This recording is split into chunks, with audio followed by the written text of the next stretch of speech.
안녕하세요. 저는 베이킹 클래스 공방을 운영하는 40대 여자입니다. 불과 몇 년 전에 저는 주변에서 부러움을 많이 샀습니다. 저희 남편은 샤브샤브 가게를 했는데 장사가 정말 잘 됐거든요. 주변에 다른 샤브샤브 가게도 있건만 저희 남편 가게는 점심이고 저녁이고 손님이 정말 많았고 웨이팅까지 할 정도였죠. 늘 손님으로 붐기는 가게와 남부럽지 않은 여유로운 생활로 인해 남들은 저희 부부를 보며 참 성실하게 자수성가한 부부라고 부러워했습니다. 저도 그렇다고 생각했어요. 고생 끝에 낙이 온다고 남편이 잘된 게 참 기뻤고 이제는 행복한 나날만 있을 거라고 생각했죠. 성실하고 뚝심 있고 끈기 있는 남편을 많이 존경하기도 했습니다. 그때까지만 해도 저는 전혀 몰랐던 거죠. 제 남편에게 얼마나 추악하고 끔찍한 본 모습이 있었는지요. 저는 지금부터 제 남편의 그 추악한 위선을 벗겨낸 이야기를 들려드리려 합니다. 제 남편 김성우는 고등학교를 졸업하자마자 대학을 가는 대신 창업을 선택했던 사람이었습니다. 그때 아는 친구와 포차 주점을 차렸었다고 했는데 그때 당시엔 나름 잘 되었다고 하더라고요. 요리하는 것도 좋아하고 또 요식업으로 성공하고 싶은 열정이 가득한 사람이었죠. 20살에 포차를 차렸고 5년 정도 운영했는데 나름 잘 되었지만 가게 임대 문제 등 여러 문제가 동시다발적으로 생기면서 결국 문을 닫게 되었다고 하더군요. 그 뒤로 심기일전에서 삼겹살집을 차렸다고 했습니다. 한번 성공했기에 자신만만했는데 그 가게는 잘 안 되었다고 했죠. 그 후에는 찜닭집을 차렸는데 그때 당시에 저와 소개로 만나게 되었어요. 저랑 결혼했을 때만 해도 나름 나쁘지 않게 장사가 되었는데 그 뒤로 경쟁업체도 많아지고 점차 하락세의 길을 걷더니 망하고 말았죠. 두 번의 쓰라린 사업 실패를 겪으며 남편은 굉장히 힘들어했습니다. 이제 와서 어디 취업할 수도 없는 노릇이고 또 늘 사장으로만 지냈기에 다른 식당 직원으로는 도저히 못 지내겠다고 했죠. 남편이 집에 있는 동안은 제가 도맡아서 살림을 책임져야 했습니다. 남편은 저에게도 미안해하고 많이 힘들어했지만 저는 조금도 남편을 원망하지 않았습니다. 왜냐면 그가 누구보다 성실하고 열심히 일한다는 걸 잘 알고 있었기 때문이었죠. 그저 남편에게 운이 없었을 뿐이지 언젠가는 빛을 볼 거라고 믿었습니다. 그러던 어느 날 남편이 제 부모님 앞에서 무릎을 꿇었습니다. 한 번만 도와달라고 하면서요. 할아버지가 돌아가시면서 저희 아버지는 유산을 상속받으셨는데 간곡한 저희 남편의 부탁에 결국 저희 부모님은 마지막 기회를 주기로 하셨습니다. 유산으로 남편에게 목 좋은 상가 건물을 계약하고 샤브샤브 가게를 차려주셨거든요. 저희 아빠는 남편의 성실함을 믿는다고 하시면서 도와주신 거였고 남편도 정말 최선을 다하겠다고 맹세했습니다. 대신 저희 부모님의 자금으로 연 가게이기 때문에 실질적인 지분과 소유는 저희 부모님이었어요. 그리고 남편은 일단 월급 사장이었고 매출의 일정 부분을 가지고 가기로 했죠. 그리고 5년 정도 운영하고 나서는 남편에게 모든 지분을 다 넘기기로 약속을 하셨어요. 남편은 정말 독하게 일했습니다. 재료도 신선한 데다 맛있고 친절하고 가게도 넓은 데다 쾌적하고 주차도 편하다 보니 입소문을 잘 타기 시작했고 덕분에 장사는 아주 잘 되었습니다. 점심 저녁 할 것 없이 손님들로 문정성시를 이루었고 주말뿐만 아니라 평일 낮이나 저녁에도 웨이팅이 있을 정도로 인기가 많았어요. 월급 사장이라고 해도 워낙 장사가 잘 되니 남편이 가져가는 돈도 꽤 많았습니다. 실패를 거듭하던 남편은 드디어 성공을 했기에 자신감에 넘쳤고 저는 그런 남편이 진심으로 자랑스러웠죠. 그런데 그 무렵 저희 시동생이 다니던 회사가 어려워져 실직을 하게 되었습니다. 남편은 시동생에게 걱정하지 말라고 형네 가게에 와서 일하라고 제안을 하더라고요. 그렇게 저희 시동생은 남편의 가게에 매니저로 들어오게 되었습니다. 시동생도 워낙에 착하고 성실한 성격이었기에 정말 열심히 일을 했어요. 그러다가 나중에는 동서도 남편 가게에서 같이 일을 하게 되었는데요. 동서는 샤브샤브 집에서 일을 한 건 아니고 샤브샤브 가게 한켠에 작은 카페 공간이 있는데 거기서 카페 운영을 도맡아 하기로 했습니다. 샤브샤브 가게에서 식사하신 분들을 대상으로 커피 할인을 해주는 카페인데 동서가 바리스타 자격증도 있고 예전에 카페 알바 경험도 있다고 해서 그 카페를 맡아 운영하기로 한 거죠. 그러니까 남편, 시동생, 동서까지 같이 일을 하게 된 셈이었습니다. 저는 제 베이킹 클래스 샵을 운영하고 있었기에 굳이 남편의 가게 일에 동참하진 않았고요. 어쨌든 시동생도 동서도 다 성실한 사람들이었기에 가족들이 으쌰으쌰 열심히 일하는 모습이 참 보기 좋았습니다. 그리고 예전에는 끽해야 명절 때 정도만 만났는데 같이 일을 하게 되니 더욱 친해지고 가까워졌어요. 그래서 종종 가게 마감을 하고 함께 집에 모여 술 한잔 기울이면서 이런저런 얘기도 하고 친목을 다졌습니다. 그리고 가게 휴무날에는 아이들도 다 같이 데리고 나들이를 가거나 캠핑을 갈 때도 있었는데 너무 즐겁고 재밌었죠. 그때 저에게는 부족한 게 없었습니다. 남편의 가게는 꾸준히 잘 되었고 시동생네하고도 잘 지내고 모든 것이 다 완벽하고 행복하게 돌아간다고 생각했던 것 같아요. 사실 그 완벽해 보였던 행복이 끔찍한 거짓 위에 세워진 모래성이었다는 것은 모르고 말이죠. 시간이 흐르고 흘러 남편이 가게를 운영한 지도 4년이 지나갔을 때였습니다. 곧 5년이 되면 저희 부모님으로부터 일정 금액을 지불하고 가게는 완벽히 남편의 소유가 될 차례였죠. 그러던 어느 날이었습니다. 그때는 새벽에 갑자기 비가 많이 내리던 날이었어요. 남편은 동창 친구들과 만나고 늦게 들어온다고 했고 저는 12시 정도까지 기다리다가 남편이 안 와서 먼저 잠이 들었습니다. 눈을 떠보니 새벽 2시 정도였고 남편은 어느새 집에 와서 옆에서 자고 있더라고요. 저는 다시 잠이 들려고 했는데 어쩐지 잠이 안 와서 좀 뒤척이고 있었죠. 잠이 들 듯 말 듯 가수면 상태로 있었는데 갑자기 전화가 울리면서 잠이 싹 달아났습니다. 보니까 새벽 3시였는데 남편의 폰이 막 울리는 겁니다. 이 새벽에 무슨 전화지 싶었고 남편도 비몽사몽 전화를 받았어요. 그러더니 갑자기 처절한 비명소리를 내는 겁니다. 성진이가요? 안 돼! 그럴 리가 없어! 남편은 넋이 나간 채 울부짖었고 저는 무슨 큰일이 났구나 알게 되었습니다. 무슨 일이냐고 하자 남편은 눈물을 철철 흘리며 저에게 그러더군요. 성진이가 죽었대. 갑자기 시동생이 죽었다는 겁니다. 그 전화는 병원에서 온 전화였죠. 남편과 저는 너무 갑작스러운 소식에 제정신이 아닌 채로 병원으로 달려갔습니다. 남편이 너무 울어서 운전은 제가 했는데 저도 손이 너무 떨리더라고요. 병원에 도착했을 때 이미 시동생은 싸늘한 주검이 된 채 누워 있었습니다. 교통사고가 크게 났고 현장에서 이미 사망을 했다고 하더라고요. 시동생은 만취 상태였다고 했는데 그 밤에 술까지 먹고 고속도로를 왜 갔는지 모르겠는 겁니다.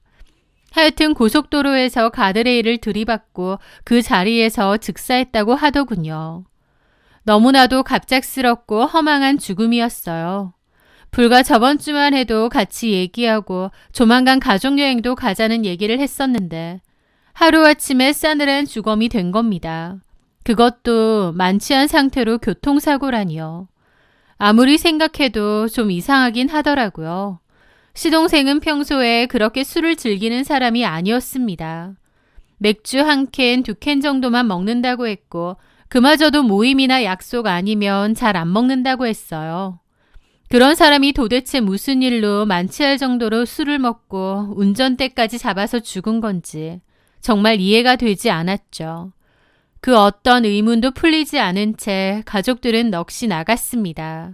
남편은 동생이 그렇게 허망하게 죽으니 제정신이 아닌 듯 했어요. 저는 그런 남편을 겨우 붙들고 장례를 치러야 했습니다. 남편보다 더 힘들어한 건 당연히 동서였죠.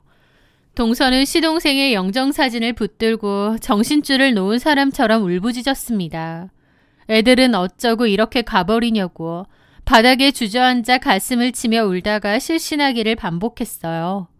그 모습이 너무 처절해서 지켜보기 괴로울 정도였습니다. 저도 울면서 동서를 부축하느라 정신이 없었죠.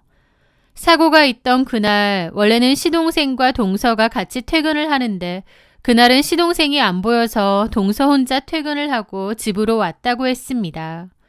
그런데 시동생이 전화도 잘 안 되고 집에도 계속 안 왔대요. 왜 전화가 안 될까 무슨 일일까 계속 기다리다가 깜빡 잠이 들었는데 그러다가 사고로 죽었다는 연락을 받았다는 거죠. 동서는 같이 퇴근을 했어야 했다며 자책하면서 숨이 넘어갈 듯 울었고 저 역시도 안타까운 현실 앞에서 동서를 부둥켜 안고 함께 울 수밖에 없었습니다.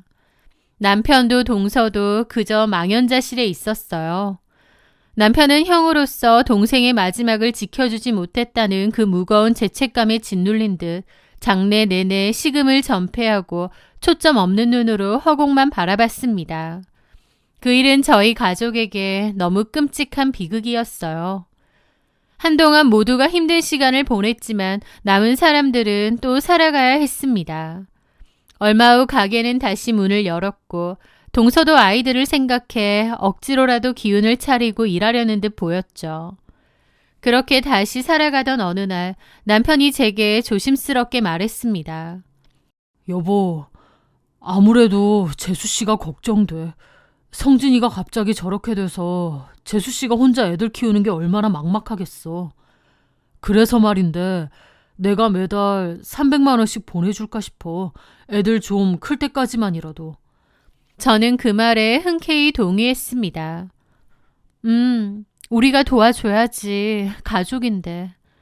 저는 죽은 시동생을 대신해서 동서애를 챙기려는 남편이 듬직했습니다. 그렇게 매달 300만 원이 동서에게 보내졌어요. 그런데 그 후 이상한 일이 벌어졌습니다. 시동생이 죽기 전 동서는 참 싹싹하고 착했거든요. 그런데 어느 순간부터 동서의 태도가 조금씩 변하기 시작한 겁니다. 동서, 필요한 거 없어? 애들 옷이나 먹을 거라도 좀 살까 하는데.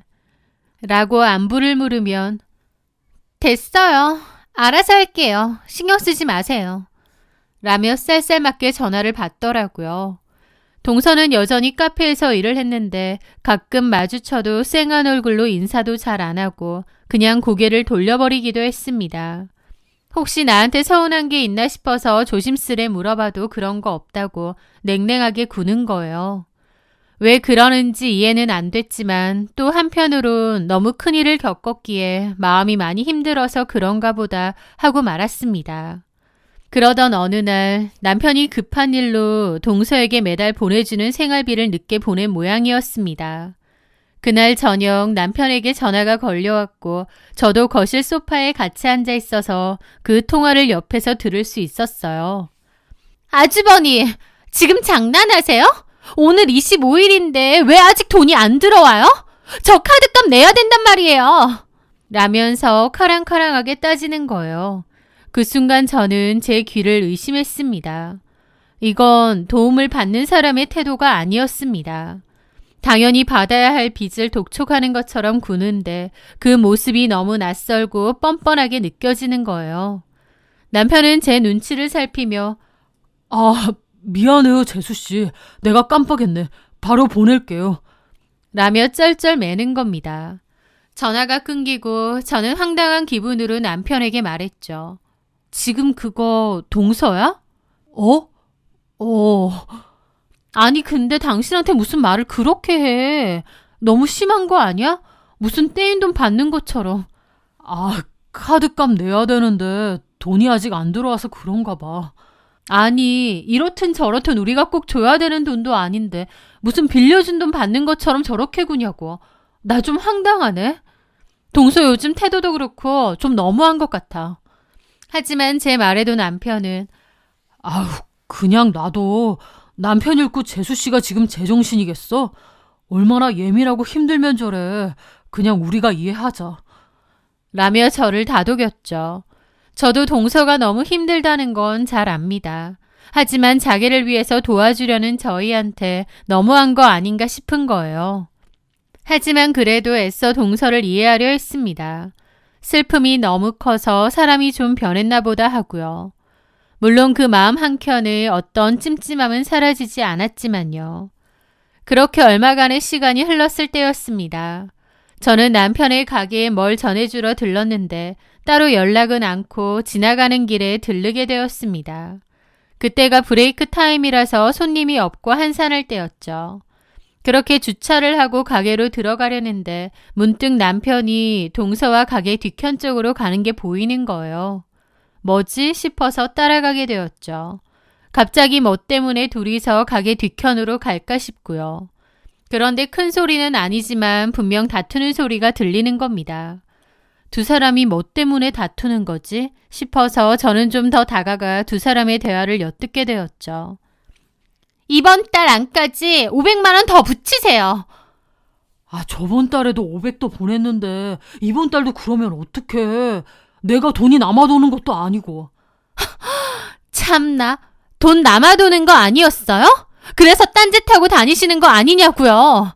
그날 밤 있었던 일에 대해서 형님한테 확 다 불어버려도 돼요? 아직 이 가게 아주버님 것도 아니잖아요. 막말로 형님이 열받아서 아주버님 쫓아내면 그만 아닌가? 진짜 왜 이러냐. 나도 진짜 힘들다. 돈 보내라고요. 나 눈에 뵈는 게 없거든요. 여차하면 확 다 까버릴 거니까. 그 전에 돈 똑바로 보내요. 2번 얘기 안 할 거예요. 알았어요? 라는 겁니다. 그 이상한 대화를 듣는 저는 그 자리에 얼어붙는 기분이었죠. 그날 밤? 입을 막는다? 확 다 불어버린다? 그 순간 남편이 동서에게 보내는 돈이 단순한 위로금조의 생활비가 아니라는 걸 깨달았습니다. 두 사람 사이에는 제가 모르는 어떤 비밀이 있다는 것을 직감했죠. 저는 일단 몸을 피했고 냉랭하게 지나가는 그 두 사람을 살폈어요. 도대체 무슨 일인가 싶어 심장이 콩닥콩닥 뛰더라고요. 그날 밤 저는 잠든 남편의 휴대폰을 열었습니다. 그리고 은행 앱에 들어가 이체 내역을 확인했습니다. 역시나 동서에게 보내는 건 매달 300만 원이 전부가 아니었어요. 500만 원, 800만 원, 시동생이 죽은 직후부터 지금까지 남편은 저 몰래 많은 돈을 동서에게 보내고 있었던 겁니다. 남편이나 동서에게 따져 물을까 싶었지만 어차피 물어봤자 사실대로 말할 것 같지도 않고 제가 따로 확실하게 알아봐야겠더라고요. 그래서 얼마 전 가게를 그만둔 직원에게 연락해 힘들게 만나게 되었습니다. 그분은 오랫동안 일을 하다가 그만둔 거라서 가게 사정을 속속들이 알 것 같더라고요. 저는 그 직원분들에게 물어봤고 그분도 망설이다가 전부 다 얘기해 주시더라고요. 실은요, 사모님, 사장님하고 한성애 씨요. 가게 직원들 몇몇은 알고 있었는데 두 사람 보통 사이가 아니었어요. 설마 했는데 정말이었어요. 두 사람의 그 이상한 대화를 들었을 때 혹시 그 두 사람이 하고 의심은 있었는데 직원의 입을 통해서 그 말이 진짜라는 걸 알게 되자 너무 충격이 컸죠. 두 사람이 불륜 사이였나요? 그런 것 같더라고요. 돌아가신 실장님, 그러니까 저희 시동생은 그 사실을 몰랐나요? 모르셨던 것 같아요. 다른 직원들도 사장님이랑 실장님하고 가족인 거 아니까 그냥 알면서도 모른 척 쉬쉬했죠. 직원들 몇몇만 그냥 눈치챈 거고. 그 직원의 말에 따르면 남편과 동서는 동서가 운영하는 카페 안에서 몰래 애정행각을 벌였고 그걸 본 직원이 있다는 거예요. 그래서 시동생이 죽고 나서 직원들 사이에서는 그런 소문이 돌았대요. 실장님, 그러니까 저희 시동생이 그 둘의 관계를 알게 되고 충격에 먹지도 못하는 술을 마시고 운전했다가 그 봉변을 당한 거라고요. 어쩌면 그랬을 수도 있겠더라고요. 그러지 않고서야 평소에 그 착하고 성실하고 술도 거의 안 먹던 시동생이 만취할 정도로 술을 먹고 운전을 한다는 게 너무 이상했거든요. 그 정도로 충격적인 일을 목격했기에 저지른 행동이었겠죠. 그리고 시동생이 고속도로를 탔는데 그 방향이 돌아가신 시부모님이 안치되어 있는 납골당 방향이었거든요. 그래서 자기 형과 아내의 불륜을 알게 되고 너무 괴로운 마음에 술을 먹고 부모님 납골당을 가려다가 그 봉변을 당한 게 아닌가 싶기도 한 거예요. 생각지도 못한 두 사람의 불륜 사실에 저도 숨이 잘 안 쉬어질 정도로 충격이었습니다. 아마 시동생이 그 이유였다면 시동생도 하늘이 무너지는 심정이었겠죠. 그런데 그 직원의 충격적인 말은 거기서 끝이 아니었습니다. 그리고요, 사모님, 사장님이 요즘 따로 만나는 여자 있는 것 같던데요. 가게에도 몇 번 오고. 네? 말은 친한 동창이라는데 분위기가 좀 이상하더라고요. 한성애 씨도 눈치챈 것 같고, 그래서 한성애 씨가 사장님한테 더 쌀쌀맞게 구는 것 같아요. 그 말을 듣는 순간 다 알겠더라고요. 왜 동서가 저희 남편에게 대놓고 돈을 요구하는지요. 남편은 저에게 시동생 대신 동서에게 주는 생활비라고 했지만 사실은 폭로를 막으려는 입막은 비용일 뿐이었던 거예요. 그리고 그동안 이해가 안 됐던 것들이 단박에 이해가 되면서도 너무 화가 나고 기가 막히더라고요. 그동안 믿고 의지했던 남편이라는 인간은 동서와 바람을 펴서 동생까지 그 지경 만들고 심지어 동서 말고 다른 내연녀까지 있어서 협박까지 당한다뇨. 막장도 이런 막장이 어디 있을까요? 저는 너무 기가 차 흐르르던 눈물도 쏙 들어갔습니다.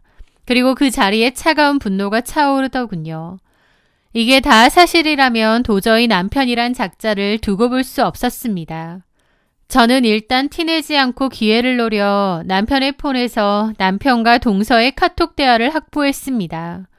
그리고 남편과 다른 내연녀의 대화도 찾아내게 됐죠. 그 다른 내연녀도 꽤나 오랫동안 남편과 내연관계였던 여자고 그 여자에게도 가끔 돈을 주었더라고요. 동서랑 바람을 피면서도 그 여자랑도 계속 만나왔던 거였죠. 그리고 다른 직원을 통해서 동서와 남편이 불륜관계였고 직원들도 암암리에 그 둘의 관계를 알고 있다는 증언도 확보했습니다. 그 후 변호사를 찾아갔습니다. 그리고 이혼 준비를 함과 동시에 모든 증거를 부모님께도 보여드렸죠. 저를 믿고 또 저희 남편을 믿고 기회를 주셨는데 결국 이렇게 된 현실이 너무 죄송하더라고요. 당연히 저희 부모님은 노발대발 하셨죠. 이러라고 그렇게 도와준 줄 아느냐고. 뭐 이런 짐승만도 못한 인간이 다 있냐고요. 저는 그 후 남편에게 이혼을 통보했습니다. 당연히 남편은 그런 적 없다고 난리를 쳤지만 어림도 없었죠. 저는 저희 아버지와 변호사를 대동하고 남편과 동서를 불렀습니다. 저는 남편에게 차분하게 말했습니다. 이혼할 거고 동서와 그 내연녀 상대로 상간소송 진행할 거라고. 그리고 이 가게에서는 당장 꺼지라고요. 남편은 그제야 무릎을 꿇고 제게 매달렸습니다. 지영아, 여보, 내가 잘못했어. 한 번만, 제발 한 번만 용서해줘. 내가 잘못했어. 저는 그 추잡한 얼굴을 벌레 보듯 쳐다보며 차갑게 뿌리쳤습니다. 동생 와이프랑 놀아나면서 동생 장례식에 눈물은 나오디? 당신은 인간이길 포기한 거야. 당신 믿고 도와준 우리 부모님하고 나도 배신했고 당신 동생 등에도 칼을 꽂은 거라고. 직원들 사이에선 다 소문났더만. 당신하고 한성에 바람난 거 도련님이 봐서 충격받아서 술 먹고 운전하다가 그렇게 된 거라고. 솔직히 당신이나 한성에 너나 그렇게 짐작은 하지. 니들이 시동생 그렇게 만든 거야. 니들은 살인자야, 살인자. 제 말에 한성에는 눈물을 터뜨렸지만 그 눈물조차도 너무 추악하고 역겨웠습니다. 저는 그 후 이혼소송과 상간녀 소송을 걸었고 그 또 다른 상간녀에게도 바로 소송을 걸었습니다. 그리고 남편은 바로 가게에서도 쫓겨났죠. 남편은 자기가 일군 가게인데 자기가 왜 쫓겨나야 되냐며 마지막 발악을 했지만 애초에 저희 부모님 가게에 계약도 되어 있는 월급 사장인 것을 잊었나 싶더라고요. 그렇게 남편은 가게에서도 쫓겨나고 이혼당하고 거액의 위자료까지 물어주게 되었죠. 동서 한성에도 마찬가지였습니다. 한성에는 남편 불륜을 묵인하면서 그것을 빌미로 금전을 갈취했기에 그녀가 받은 모든 돈은 부당이득으로 간주되었고 그녀가 남편의 죽음으로 받았던 시동생의 사망보험금을 위자료의 일부로 토해내야 했죠. 제 부모님은 그 가게에 성실하게 일했던 옛 직원을 점장으로 앉히고 지금도 여전히 장사가 잘 되고 있습니다. 남편이 그토록 원했던 5년 뒤의 가게의 완전한 소유는 결국 남편이 동생을 배신한 그 순간 공중으로 날아가 버린 거죠.